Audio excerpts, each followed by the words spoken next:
मागच्या भागामध्ये आपण भक्तांचे 3 प्रकार पाहिले. उपासना करणाऱ्याला दुःख का मिळते हे जाणून घेतले. तसेच कलियुगातून मुक्त होण्यासाठी नामस्मरण आवश्यक आहे आणि त्यासाठी श्रवण भक्ती अत्यंत महत्त्वाची आहे हेही समजून घेतले. आजच्या या व्हिडिओमध्ये आपण जाणून घेणार आहोत श्रवण भक्ती काय आहे, ती कशी करावी, कलियुगात तिचे महत्त्व काय आहे, तसेच कलियुगाचा जन्म कसा झाला. आज आपण हे सर्व अगदी सोप्या भाषेत समजून घेणार आहोत. तसेच एक महत्त्वाचा प्रश्न, श्रवण भक्ती करून आजपर्यंत कोणाला काही प्राप्त झाले आहे का, याचाही विचार आपण करणार आहोत. यामध्ये राजा परीक्षित यांची कथा येते. त्यांच्याविषयी आपण पाहतो की त्यांच्या आयुष्यात शेवटचे फक्त 7 दिवस उरले होते. त्या 7 दिवसात त्यांनी योग्य पद्धतीने श्रवण भक्ती केली आणि त्यांना मोक्ष प्राप्त झाला. मग आपल्या आणि तुमच्या हातात तर 7 दिवसांपेक्षा नक्कीच अधिक वेळ आहे. समर्थांच्या कृपेने हा व्हिडिओ तुमच्यासमोर आला आहे. त्यामुळे अगदी सोप्या भाषेत तुम्हाला समजेल की श्रवण भक्ती कशी करायची. पण हे पूर्णपणे तुमच्यावर अवलंबून आहे. एका कानाने ऐकून दुसऱ्या कानाने सोडून द्यायचे की खऱ्या अर्थाने भक्ती मार्गावर पुढे जायचे. जर खरंच भक्ती मार्गावर पुढे जायचे असेल तर आपल्या चॅनलवर रोज त्या संदर्भातील व्हिडिओ येत असतात, जे तुम्हाला भक्तीच्या मार्गावर चालण्यास मदत करतील. दासबोधावर आधारित निरूपणाचे व्हिडिओ सर्वप्रथम मिळवण्यासाठी तुम्ही चॅनलची मेंबरशिप देखील घेऊ शकता. जितके जास्त लोक मेंबरशिप घेतील तितकेच आम्हाला अधिक प्रोत्साहन मिळेल आणि हे निरूपण AIच्या स्वरूपात अधिक प्रभावीपणे सादर करता येईल. आम्ही एवढ्या मेहनतीने व्हिडिओ बनवतो. तो तुम्हाला कसा वाटला, आवडला का, हे फक्त 2 शब्दात कमेंटमध्ये नक्की लिहा. त्यामुळे आम्हाला खूप आनंद आणि प्रेरणा मिळेल. जय जय रघुवीर समर्थ. हा निरूपणात्मक संवाद जरी समर्थ आणि त्यांच्या शिष्यामधील असला तरी तो मी माझ्या शब्दात मांडत आहे. त्यामुळे आजच्या काळातील काही उदाहरणेही मी घेणार आहे, जेणेकरून तुम्हाला श्रवण भक्ती अधिक स्पष्टपणे समजेल. चला तर मग सुरुवात करूया. पण त्याआधी एक छोटीशी विनंती. तुम्ही व्हिडिओ पाहता पण लाईक आणि सबस्क्राईब करत नाही. कृपया असे करू नका. तुम्ही लाईक आणि सबस्क्राईब केल्याने आम्हाला अजून चांगले व्हिडिओ बनवण्याची प्रेरणा मिळते. त्यामुळे व्हिडिओला लाईक करा आणि चॅनलला नक्की सबस्क्राईब करा. श्रीराम समर्थ. जय जय रघुवीर समर्थ. गुरुदेव, तुम्ही म्हणालात की कलियुगात जर 1 आठवडा नामस्मरण केले तर ते शेकडो वर्ष तप केल्यासारखे फळ देते. हे कसे शक्य आहे? आणि बाकीच्या युगात एवढी वर्ष तप का करावे लागत होते? समर्थ म्हणाले, कोंडीराम, तू त्या सर्व लोकांच्या शंका माझ्यासमोर मांडत आहेस ज्यांना हे गुपित अजून माहीत नाही. तुझ्यामुळे अनेकांना हा पवित्र संवाद ऐकायला मिळणार आहे. तुझे कार्य उत्तम होत राहो, ही रामरायाच्या चरणी प्रार्थना. कोंडीराम, लक्ष देऊन ऐक. जेव्हा 4 युगांची रचना ब्रह्मदेवांनी केली तेव्हा प्रत्येक युगाला काही विशेष गुणधर्म दिले गेले. सत्ययुगात लोक मोठ्या प्रमाणावर धर्माचे आचरण करीत. लोकांचे आयुष्य लाखो वर्षांचे असे. मन शुद्ध असे. देवाच्या चरणी मन लावणे सोपे होते. मन विचलित होत नसे. त्रेतायुग आणि द्वापर युगातही भक्ती आणि साधनेचे सामर्थ्य होते. पण कालांतराने मनुष्याचे आयुष्य लाखो वर्षांवरून हजारो आणि नंतर शेकडो वर्षांपर्यंत कमी होत गेले. आणि आता कलियुगात मनुष्याचे आयुष्य साधारण 100 वर्षांचे आहे. पण या युगात सर्वात मोठी अडचण कोणती? मन एका ठिकाणी टिकत नाही. चंचलता फार वाढली आहे. म्हणूनच कलियुगात देवप्राप्तीसाठी सर्वात सोपी आणि प्रभावी साधना सांगितली आहे, नामस्मरण. सत्ययुगात हजारो वर्ष तप करावे लागत असे. त्रेता आणि द्वापर युगात पूजा, ध्यान, यज्ञ यांद्वारे देवप्राप्ती होत असे. पण कलियुगात केवळ नामस्मरणानेही देवाची कृपा मिळू शकते.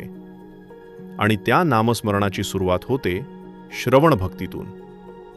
समर्थ पुढे म्हणाले, उदाहरण देतो. आपण एखादे गाणे ऐकतो. एखाद्या चित्रपटातील गाणे एकदा ऐकले की नंतर आपण आपले काम करत असतानाही ते गाणे आपल्या मनात आपोआप वाजत राहते. आपण नकळत ते गुणगुणू लागतो. म्हणजेच आपण जे श्रवण करतो, जे ऐकतो, जे पाहतो ते आपल्या मनात साठून राहते आणि मन त्याचे सतत स्मरण करत राहते. जर आपण एखादे कीर्तन ऐकले, एखादे भजन ऐकले, एखादा श्लोक मनापासून ऐकला आणि तो आपल्याला भावला, तर तो श्लोक आपण मनात पुन्हा पुन्हा म्हणत राहतो. यालाच नामस्मरण म्हणतात. जसे विठ्ठल विठ्ठल हा गजर अनेकदा ऐकला किंवा सुखकर्ता दुःखहर्ता ही आरती कानावर पडली, तर नंतर आपण काम करत असतानाही ती आपल्या मनात सुरूच असते. हेच नामस्मरण आहे. कथा, कीर्तन आणि संत वचन यांचे श्रवण केल्याने ते शब्द आपल्या कानांना शुद्ध करतात. वारंवार ऐकल्याने ते मनावर उमटतात. मनावर उमटले की मन त्यांचे स्मरण करू लागते. अशा प्रकारे श्रवणभक्ती नामस्मरणाला सहाय्य करते. आणि श्रवण केल्याने काय प्राप्त होते याचे उत्तम उदाहरण द्यायचे झाले तर राजा परीक्षित यांची कथा आहे.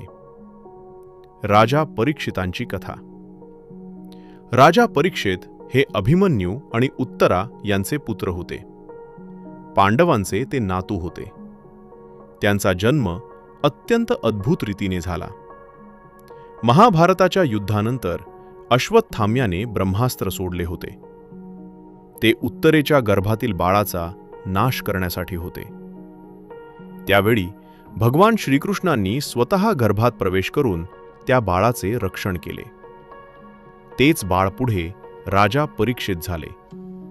त्यांना परीक्षित हे नाव पडण्याचे कारणही विलक्षण आहे. असे सांगितले जाते की ते प्रत्येक व्यक्तीत श्रीकृष्णाचे दर्शन शोधत असत. जणू ते सर्वांमध्ये त्या दिव्य रूपाची परीक्षा घेत होते, म्हणून त्यांचे नाव पडले परीक्षित. एकदा राजा परीक्षित शिकारीसाठी जंगलात गेले होते. बराच वेळ भटकंती केल्याने त्यांना तहान आणि भूक लागली. ते एका आश्रमात गेले. त्या आश्रमात शमीक ऋषी ध्यानात मग्न बसले होते. राजा परीक्षितांनी त्यांना पाणी मागितले, परंतु ऋषी गाढ ध्यानात असल्याने त्यांनी काहीच उत्तर दिले नाही. राजाला राग आला, कारण त्याने जो सुवर्ण मुकुट घातला होता त्यामध्ये कलीचा वास होता. याची पण एक कथा आहे. महाभारताचे महान युद्ध संपले होते. जेव्हा भगवान श्रीकृष्णाने आपला देह त्याग केलाय ही बातमी समजताच पांडवांनी राज्य त्यागून हिमालयाची वाट धरली होती. हस्तिनापूरच्या सिंहासनावर अभिमन्यूचा पुत्र, धर्मनिष्ठ, पराक्रमी आणि न्यायप्रिय राजा परीक्षित विराजमान झाला होता. राजा परीक्षित रोज राज्यात फिरून प्रजेची कुशल विचारपूस करत असे. त्याच्या राज्यात धर्म, सत्य आणि करुणा यांचे राज्य होते.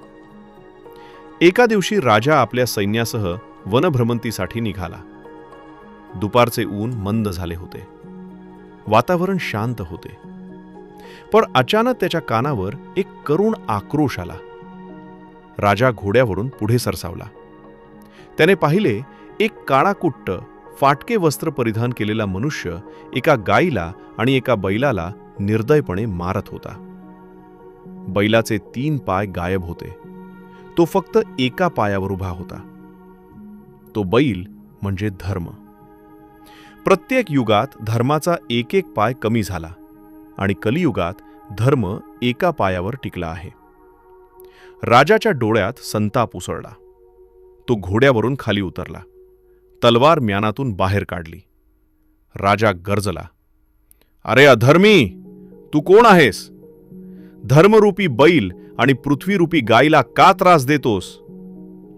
तो काळाकुट्ट मनुष्य थरथर कापू लागला. त्याने दोन्ही हात जोडले. कंपित स्वरात तो म्हणाला, महाराज, मी कली आहे, कलियुगाचा अधिपती. राजा क्षणभर स्तब्ध झाला. त्याने तलवार अजून घट्ट पकडली. कलियुग? माझ्या राज्यात? जिथे धर्म जिवंत आहे तिथे तुला स्थान नाही. कलियुग नम्रपणे म्हणाला, महाराज, प्रत्येक युगाला आपले स्थान असते. सत्ययुग गेले, त्रेतायुग गेले, द्वापारही संपले. आता माझा काळ सुरू झाला आहे. पण तुमच्या धर्मनिष्ठ राज्यामुळे मला राहायला जागा मिळत नाही. मी तुमच्या शरण आलो आहे. राजा विचारात पडला. धर्म सांगतो शरण आलेल्याचे रक्षण करावे. राजा गंभीर आवाजात म्हणाला, ठीक आहे कली, पण माझ्या राज्यात तुला मुक्तपणे फिरता येणार नाही. मी तुला फक्त 4 ठिकाणी राहण्याची परवानगी देतो. कलियुग आशेने वर पाहू लागला. राजा पुढे म्हणाला, पहिले जुगार, दुसरे मद्यपान, तिसरे व्यभिचार, चौथे हिंसा. कलियुग थोडा अस्वस्थ झाला. तो पुन्हा नम्रपणे म्हणाला, महाराज, या 4 ठिकाणी माझे अस्तित्व राहील, पण मला आणखी एक स्थान द्या.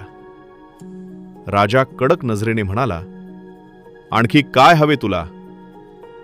कलियुग हरू आवाजात म्हणाला, जिथे सोन्याचा मोह असेल, जिथे धनाची लालसा असेल, तिथे मला राहू द्या. राजा क्षणभर शांत राहिला. शेवटी त्याने मान डोलावली. ठीक आहे, पण लक्षात ठेव, जिथे अधर्म वाढेल तिथे मी तलवार घेऊन उभा राहीन. कलियुगाने नम्रपणे प्रणाम केला. कलियुग आता सोन्यामध्ये वास करू लागला व कलियुगाला सर्वात मोठा अडथळा म्हणजे राजा परीक्षित होता. राजा परीक्षित असेपर्यंत त्याला मुक्तपणे मनमानी करता येणार नव्हती. म्हणून तो संधी शोधत होता की राजा परीक्षितला आपल्या प्रभावात कस घ्याच. आणि आज त्याला ती संधी सापडली. राजा परीक्षितने सोन्याचा मुकुट घातला होता आणि सोन्यात वास करण्याची परवानगी स्वतः राजानेच त्याला दिली होती. कलियुगाने राजाच्या मुकुटात प्रवेश केला आणि त्याला क्रोध आणून पुढील कृत्य घडवून घेतले. क्षणभराचा अहंकार जागा झाला. त्यांनी जवळ पडलेला एक मृत साप उचलला आणि तो ऋषींच्या गळ्यात टाकला. त्यानंतर ते तेथून निघून गेले. ही घटना ऋषींच्या मुलाला समजली. त्याला फार क्रोध आला. त्याने शाप दिला की 7व्या दिवशी तक्षक नावाचा सर्प राजा परीक्षिताला दंश करील. जेव्हा राजा परीक्षितांना हा शाप कळला तेव्हा ते खचले नाहीत. त्यांनी आपल्या पुत्राला राज्य दिले आणि गंगेच्या तीरावर जाऊन बसले. त्यांनी ठरवले की उरलेले 7 दिवस भगवंताचे स्मरण आणि श्रवण करण्यात घालवायचे. त्यावेळी महान संत शुकदेव तेथे आले.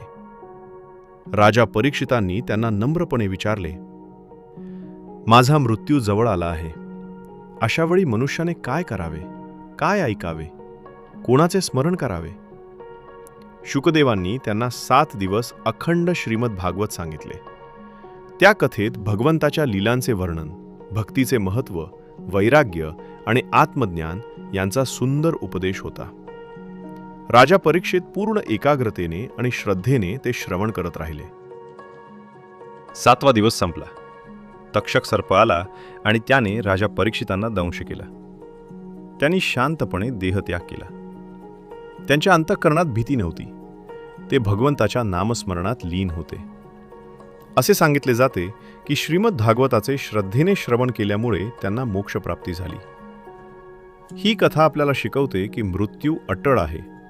अहंकाराने पाप घडते, पण भगवंताचे श्रवण आणि नामस्मरण यामुळे शेवटच्या क्षणीही जीवन पवित्र होऊ शकते. आपण काय श्रवण करतो आणि कोणाकडून श्रवण करतो हेच ठरवत असते की आपण पुढे कसे घडणार आहोत. आपल्याला माहितीच आहे, जेव्हा अभिमन्यू आईच्या गर्भात होता तेव्हा अर्जुन सुभद्रेला चक्रव्यूहाची रचना समजावत होता. गर्भात असतानाच अभिमन्यूनं ते श्रवण केले. चक्रव्यूहात कसे प्रवेश करायचे हे त्याला समजले, पण चक्रव्यूहातून बाहेर कसे पडायचे हे सांगण्याआधीच अर्जुनानं पाहिले की सुभद्रा झोपली आहे. त्यामुळे त्यानं पुढील वर्णन सांगितले नाही. परिणामी अभिमन्यूला चक्रव्यूहात प्रवेश करणं अवगत झाले, पण त्यातून बाहेर कसे यायचे हे तो शिकू शकला नाही. यावरून एक गोष्ट स्पष्ट होते. गर्भातील शिशु देखील श्रवण करत असतो. आई जसे विचार करते, जसे बोलते, जसे ऐकते, तसेच संस्कार त्या बालकावर होत असतात. म्हणूनच श्रवणाला अत्यंत मोठे महत्त्व आहे. आपण काय ऐकतो, कोणाचे ऐकतो आणि किती श्रद्धेनं ऐकतो यावर आपल्या जीवनाची दिशा ठरते. फक्त श्रवणानं काय काय परिणाम होऊ शकतात हे तुम्हाला आता समजलेच असेल. काही शंका असतील तर त्या कमेंटमध्ये नक्की विचारा. अशा प्रकारे निरूपण करायला खूप मेहनत, वेळ आणि आर्थिक खर्चही लागतो. जर तुम्ही चॅनलची मेंबरशिप जॉईन केली, जी अगदी 29 रुपयांपासून सुरू होते, तर तुमच्या क्षमतेनुसार ती घ्यावी अशी माझी विनंती आहे. कारण हे निरूपण मला अजून दिव्य आणि भव्य स्वरूपात केवळ महाराष्ट्रातच नव्हे तर देशभरातील लोकांपर्यंत पोहोचवायचे आहे. आणि ते इतके सोपे नाही. जर मेंबरशिप घेणे तुम्हाला शक्य नसेल तर किमान व्हिडिओला लाईक करा, चॅनलला सबस्क्राईब करा आणि ही कथा आपल्या इतर मित्रांनाही नक्की पाठवा, ज्यामुळे हे निरूपण सर्वदूर पोहोचेल. पुन्हा भेटूयात इथेच. श्रीराम समर्थ.